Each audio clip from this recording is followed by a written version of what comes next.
পাঠ করছি ভাস্কর গাঙ্গুলির লেখা গল্প গর্ভধারক। বাবা সারাদের কাজ মিটে গেছে অনেকক্ষণ। গুটি কয়েক প্রতিবেশী যারা নিমন্ত্রিত ছিল তারাও এইবার বাড়ির পথে। অর্কদের রানাঘাটের বাড়ির এই পেছনের বারান্দাটা থেকে চূর্ণী নদীটা পরিষ্কার দেখা যায়। আজ অবশ্য নদীটা একটা সোঁতা, জল প্রায় নেই বললেই চলে। শূন্য দৃষ্টিতে অর্ক তাকিয়ে আছে নদীর গতিপথে।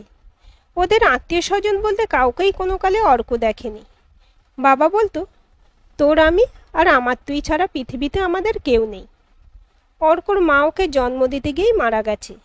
সারা বাড়িতে ওর মায়ের কোনো ছবি, কোনো স্মৃতি কিছুই নেই। বাবা বলতো, যে মানুষটা নেই শুধু শুধু তার চিহ্ন ছড়িয়ে কী লাভ। বড় হয়ে অর্ক বুঝেছে, আসলে বাবা নিজেদের কষ্ট বাড়াতে চায়নি বলেই সব কিছু মুছে ফেলেছে। কিন্তু কোনোদিন বাবা এটা বোঝেনি অর্কর গর্ভধারিণীর প্রতি আকুলতা আর হাহাকার। যে মানুষটা নিজে যন্ত্রণায় ক্লিষ্ট হয়ে আপন উষ্ণত্ব দিয়ে ওকে পৃথিবীর আলো দেখিয়েছিল, তাকেই বাবা অর্কর জীবন থেকে মুছে ফেলেছে। সেখানে শুধুই নিজের আমিত্ব প্রাধান্য পেয়ে গেছে। বাবার এই স্বার্থপর গোষ্ঠীপতি মনোভাবে অর্কর জীবনের সবচেয়ে ঘনিষ্ঠ মানুষটি পুরোটাই আজ অন্ধকারের অতলে হারিয়ে গেছে। আজ তাকে বেদনা দীর্ণ হয়ে কল্পনাতেও অর্ক এক শূন্য অবয়ব ছাড়া আর কিছুই পায় না। বহুবারও বাবাকে ওর কাছে ব্যাঙ্গালোরে নিয়ে যেতে চেয়েছে, কিন্তু বাবা দোকান ফেলে কোথাও যেতে রাজি হয়নি। এমনকি শেষের সময়টাতেও অর্ককে কিচ্ছু জানায়নি। রোজ দুবেলা ও ফোন করত। সবসময় বাবা বলতো, খুব ভালো আছি রে, তুই একদম চিন্তা করিস না, মন দিয়ে কাজকর্ম কর। আসতে চাইলে বলতো, এখানে বড্ড গরম, এসে কি করবি? এই দুবেলা তোর গলাটা শুনি, এতেই আমার শান্তি। আজ বোঝে অর্ক, বাবা বোধহয় ওকে দূরে দূরেই রাখতে চেয়েছিল। নিজের একা থাকার এই প্রচণ্ড প্রলোভন, এই বিশাল আত্মস্বাধীনতায় সোচ্চারিত জীবনের মাঝে অর্ককে দূরে রেখে নিজের দায়িত্বমুক্তির স্বাদ উপভোগ করতে চেয়েছিল। আর মাহারা অর্ক যতই বারবার বাবার মনের নাগালে নিজের স্নেহের বন্ধন খুঁজতে চেয়েছে, ততবারই সেখানে শুধুই কর্তব্য, দায়িত্ব, এই সব কঠিন অনুভূতির বাইরে কিছুই পায়নি। ওর এই 32 বছরের জীবনে স্নেহের পরশ কাকে বলে সেটা অর্কের অনেকটাই অধরা। প্রচণ্ড রাগ হয় বাবার উপর, এভাবে ওর জীবন থেকে ওর গর্ভধারিণীকে মুছে ফেলার জন্য। রনিতার আজ বড়ই সুখের দিন। আজ সঞ্জয়ের মলিকিউল অ্যান্ড ইউনিভার্স বইটা বেস্ট সেলার পুরস্কার পেল। পাবলিশার বিশাল পার্টি দিয়েছে মুম্বাইয়ের এই 7 তারা হোটেলে। গর্বিত সঞ্জয়ের পাশে ততোধিক গর্বিত রনিতা হাসি মুখে ফটোগ্রাফারদের বায়না মেটাতে ব্যস্ত। শুভেচ্ছার অভিনন্দনের দুজনেই আপ্লুত। রনিতার একটাই দুঃখ, মেয়ে খুশি আজকের দিনে থাকতে পারল না। সত্যি রনিতা করে দেখালো। সঞ্জয় তো কোনোদিনই নিজের ছাত্র, গবেষণা এসবের বাইরে বেরিয়ে নিজের মেধার মূল্যায়ন করতেই চায়নি। রনিতাই ঠেলে গুঁতিয়ে নিজের কলেজে চাকরি আর পিএইচডি মাঝপথে ছেড়ে দিয়ে ওর আর খুশির পেছনে পড়ে থেকেছে। সমানে সঞ্জয়কে উৎসাহ দিয়ে গেছে লেখার জন্য। যোগ্য সেক্রেটারির মতো পাবলিশারদের সাথে দর কষাকষি করেছে। সংসারের সমস্ত দায়িত্ব থেকে সঞ্জয়কে অব্যাহতি দিয়ে 10 হাতে সব দিক সামলেছে। তবেই না যেরকম দিন দেখা, মেয়েও যথেষ্ট মেধাবী। প্রিমিয়াম ইনস্টিটিউট থেকে MBA করে এখন ব্যাঙ্গালোরে একটা মোটা মাইনে চাকরি করছে। কোম্পানি খুব শীঘ্রই ওকে বিদেশেও পাঠাবে। নিজের ভাগ্যে রনিতা নিজেরই হিংসা হয়। মাঝে মাঝে আয়নায় নিজের গর্বিত চেহারার পিছনে কৃতি সঞ্জয়ের ছটা ওকে আরও উজ্জ্বল করে তোলে। মোহিত হয়ে নিজের সাফল্য নিজেই উপভোগ করে। সংসারের মুগ্ধ দৃষ্টির সামনে সঞ্জয় যখন স্বীকার করে যে এত দূরও এগোতেই পারত না যদি না রনিতা এভাবে পাশে থাকত, তখন নিজের কেরিয়ার নিজের হাতে শেষ করাটাকে ও নিজের স্ট্র্যাটেজিক ডিসিশন বলে মনে হয়। খ্যাতি, প্রতিপত্তি, স্বীকৃতির প্রভাবের কাছে নিজের মেধা, নিজের সাফল্য সবই বড় ছোট হয়ে যায়। মালাডেস্টেই 3000 স্কোয়ার ফুটের ফ্ল্যাটের দেওয়াল জোড়া কাঁচের জানলার পর্দাটা সরিয়ে তার সামনে বসল রনিতা। এই 12 তলা থেকে নিচে তাকালে ওর নিজের জীবনের উত্তরণটা বেশ বুঝতে পারে। করিমপুরের সেই টালির বাড়ি থেকে IITর কোয়ার্টার, তারপর মীরা রোডের সেই 2 কামরার ফ্ল্যাট, আর সেখান থেকে এই বিলাসবহুল জীবন। সরকারি চাকরির মাইনেতে এত কিছু কখনো হতো না যদি না সঞ্জয়কে দিয়ে নোট বই লেখানোটা শুরু করতে পারত। আসল পয়সা তো ওখান থেকেই এসেছে। এই বিত্তবাসনার চরম চিন্তার ছেদ পড়ে ফোনের আওয়াজে। কে এক অর্কমিত্র সঞ্জয়কে 7 সকালে ফোন করেছে। বিরক্ত হয়ে বলে, উনি এখন ঘুমাচ্ছেন, পরে ফোন করুন। ওধারে করুণ গলা। আসলে ম্যাম, সারাদিন আর সময় পাবো না, যদি দয়া করে একটিবার স্যারকে ডেকে দেন। বিরক্ত রনিতা সঞ্জয়কে ফোনটা ধরিয়ে দেয়। এধার থেকে সঞ্জয়ের গদগদ গলা কানে আসছে। হ্যাঁ বাবা, বলো।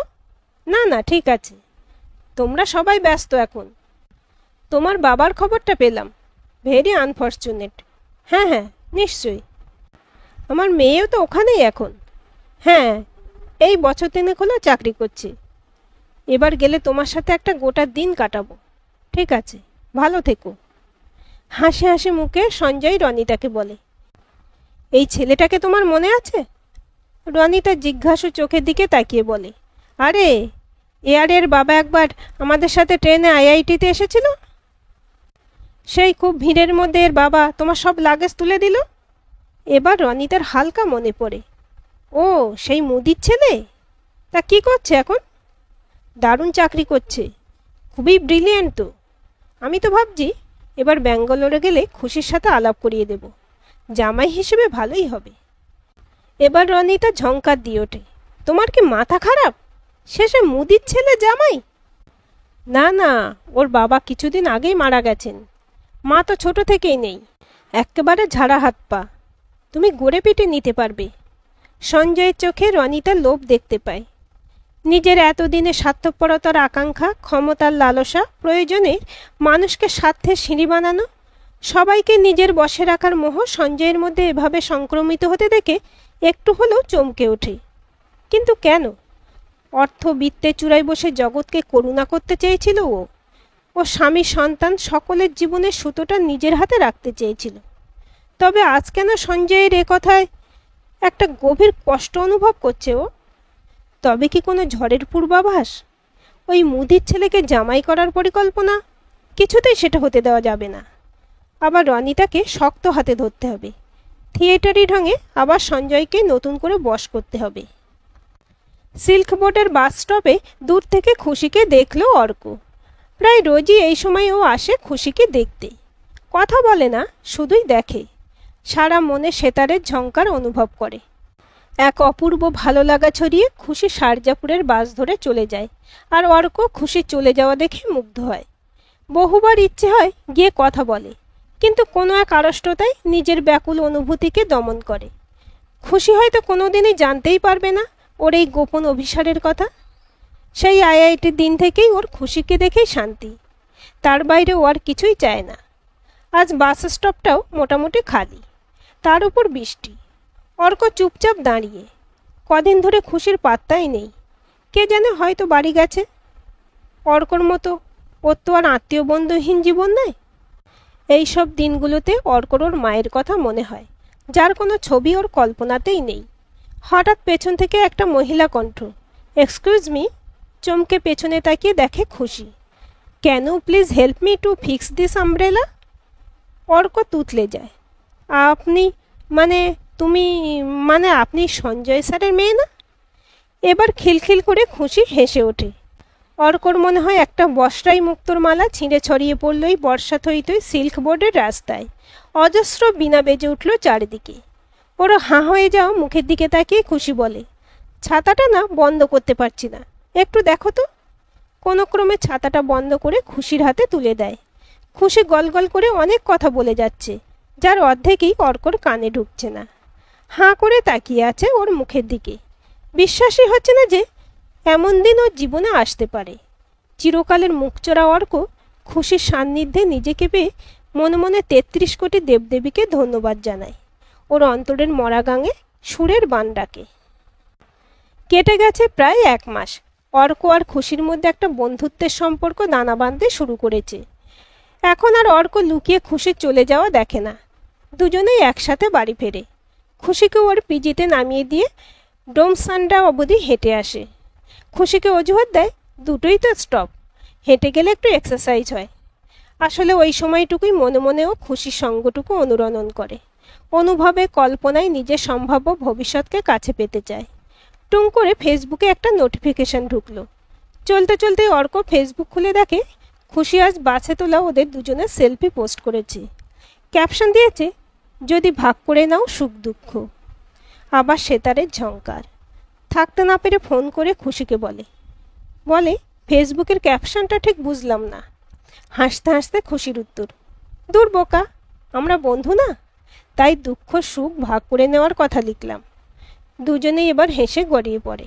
বাকি রাস্তাটা ফোনে কথা বলতে বলতেই পার হয়ে যায়। হয়তো দুজনেই ভাবে এভাবেই কি অন্তহীন কথার সাগর সাঁতরাতে পারবে দুজনে একসাথে। আজ শনিবার, একটু বেলা করেই অর্ক ঘুম থেকে ওঠে। আজ দুপুরে ওরা দুজনে সিনেমা দেখতে যাবে কথা আছে। খুশির বাবা মা দুজনেই এখন কিছু একটা কাজে জার্মানি গেছেন। ফেরার পথে ব্যাঙ্গালোরে আসবেন এরকম কথা আছে। এক গাদা জামা কাপড় কাচতে দিয়ে অর্ক আবার শুয়ে পড়ে। ফোন হাতে নিতেই টুং করে একটা হোয়াটসঅ্যাপ আসে, একটা অচেনা নাম্বার থেকে। বেশ বড়সড় একটা মেসেজ।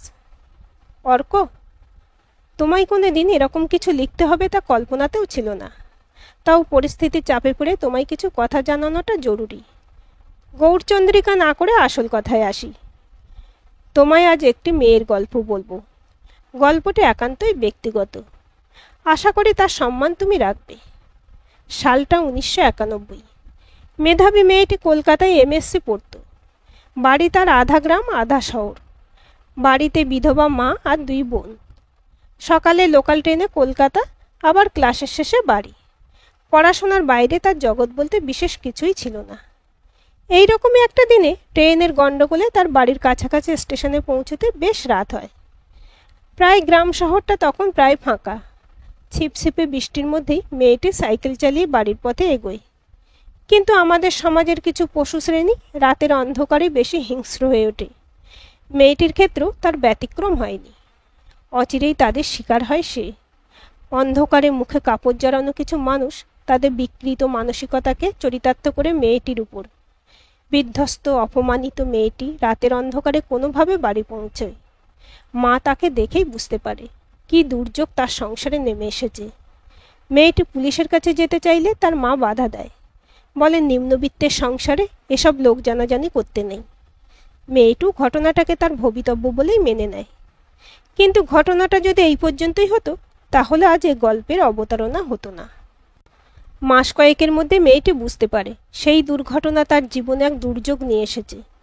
দেরি না করে কাউকে কিছু না জানিয়ে পরের দিনই সে জেলা হাসপাতালে যায়।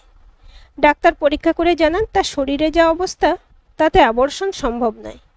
এতে মেয়েটির প্রাণ সংশয় হতে পারে। আর তার শারীরিক অবস্থার উন্নতির অপেক্ষা করতে গেলে অনেকটা সময় দিতে হবে। তার থেকে ভালো হবে মেয়েটি যে আসছে তাকে জন্ম দিক। হতাশায় ভেঙে পড়া মেয়েটির পাশে সেদিন দাঁড়ায় তাদের সেই না গ্রাম না শহরের চালচুলোহীন একটি ছেলে। ছেলেটি জানায় সে মেয়েটিকে নিয়ে দূরে কোথাও চলে যাবে। সবাই জানবে এ তাদের বৈধ সন্তান। মেয়েটির সামনে আর কোনো পথ খোলা না থাকায় সে এই প্রস্তাবে রাজি হয়। একদিন শুধুমাত্র নিজের মা বোনেদের জানিয়ে মেয়েটি ঘর ছাড়ে ওই ছেলেটির সাথে। যথাসময়ে কোনো এক শহরের সরকারি হাসপাতালে একটি ছেলের জন্ম দেয় সে। ঘৃণা, ক্রোধ, অপমানে কোনোদিন সে তার সন্তানকে ভালো করে দেখেই না। শুধুমাত্র মায়ের কর্তব্যটুকু ছাড়া শিশুটির প্রতি কোনো দায় রাখে না সে। আবার পড়াশোনা শুরু করে। শিশুটির যখন 6 মাস বয়স তখন মেয়েটি একটি রিসার্চ অ্যাসিস্ট্যান্টের কাজ পায় একটি ল্যাবে। বাড়ি থেকে বেরিয়ে এসে একা একা থাকতে শুরু করে। অতীতের সাথে সব সম্পর্ক শেষ করে দেয়। এই সময় তার বর্তমান স্বামীর সাথে আলাপ, প্রণয়, পরিণয়। বহু বছর বাদে যে ছেলেটির সাথে সে ঘর ছেড়েছিল তার সাথে দেখা হয়।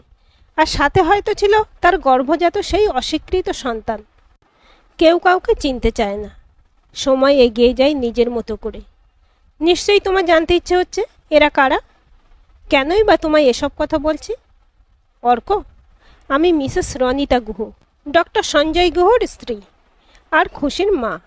দুর্ভাগ্যবশত আমি তোমারও বায়োলজিক্যাল মাদার, কিন্তু তোমার বার্থ সার্টিফিকেট ছাড়া আর কোথাও তোমায় আমি স্বীকৃতি দিইনি।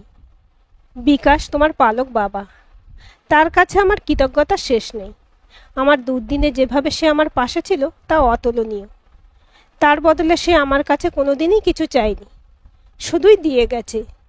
সে জানতো আমার মেধা, আমার উচ্চাকাঙ্ক্ষা একদিন তার থেকে আমায় দূরে সরিয়ে দেবে। ভালোবাসাহীন সম্পর্ক থেকে একদিন আমি বেরিয়ে যাবই। তবুও আমায় সহযোগিতা করেছে, কিন্তু তোমায় আমি কোনোদিন স্নেহ করতে পারিনি। কথাই বলে মা সন্তানের মুখের দিকে তাকালে সব ভুলে যায়, কিন্তু যতবার আমি তোমার মুখের দিকে তাকিয়েছি সেখানে আমার নারীত্বের চরম অপমান ছাড়া আর কিছুই দেখতে পাইনি। তোমার মুখ আমার অন্তরের দগদগে ঘাটাকে প্রতিনিয়ত খুঁচিয়ে গেছে। না চেয়েও খুশি তোমার হাফ সিস্টার। স্তম্ভিত অর্ক বুক ভাঙা কান্নায় ফেটে পড়ে। বাবা, আমার বাবা, চিরদিন তোমায় আমি ভুল বুঝেছি। তুমি আমার পালক নও, তুমিই তো আমাকে ধারণ করেছ, তোমার শরীরে নয়, তোমার চেতনার গর্ভে। তুমি আমার প্রকৃত গর্ভধারক। পাশে তখন খুশির ফোন বারবার বেজে বেজে কেটে যায়। নির্বাক অর্ক সজল চোখে ফোনের দিকে তাকিয়ে থাকে। মনে তখন বাবার জন্য হাহাকার। আজকের এই গল্পটি আপনাদের কেমন লাগলো কমেন্ট করে জানাবেন। ভালো লাগলে অবশ্যই একটা লাইক দেবেন আর চ্যানেলটি সাবস্ক্রাইব করে সাথে থাকবেন।